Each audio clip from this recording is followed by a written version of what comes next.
honestly, nagulat ako na parang, maglilimin ka. Kasi, sorry po sa mga tito namin. pero yun kasi yung image sa akin ng limin. Alam mo yun, growing up. Iris. The late is for the fathers. Yeah, yung tumatanggap na ng pensyon. Ganun.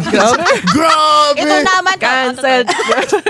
Hindi, parang, pero kasi growing up, as a parish person na nagsaserve talaga, as in, literal na tito ko yung lay minister. Ito, tatay ko. Ganun. Oh, okay. Diba? Lolo nga minsan. Oo. Tatay ko. So parang sinabi ni Nico yun, nung una parang, bakit ka maglilayman? Tapos, Right. naalala ko yung sagot mo sa akin.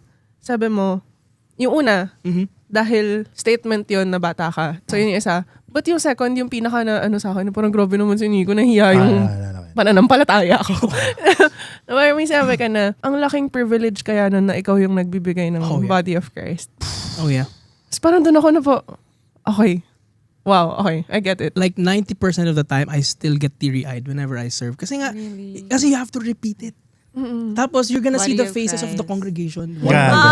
That's a view. Diba? Kasi like Oo tayo, nga, like no? when we were worship leading or preaching, yun minsan na blinded lights tapos Yes. parang crowd Yeah. lang sila eh. Yeah, You yeah. always see a crowd. Yeah. Pero ito, you're actually looking at them face to face, talking to them. And giving Ang Jesus ganda to naman them. nun. So parang, lahat talaga na iiyak pa rin Parang ako lagi. view din ni Jesus yun eh. Na parang when people were, Yeah. Ang ganda nun. Yeah, so pwede lang parang, ako. oh my gosh, swear, if you guys experience it, seeing every demographic, isusubuan mo Lahat bata, talaga. matanda, Oh, di ba? grabe. Naka-wheelchair, naglalakad. Oh, wow. Lahat talaga. Lahat. Yeah, so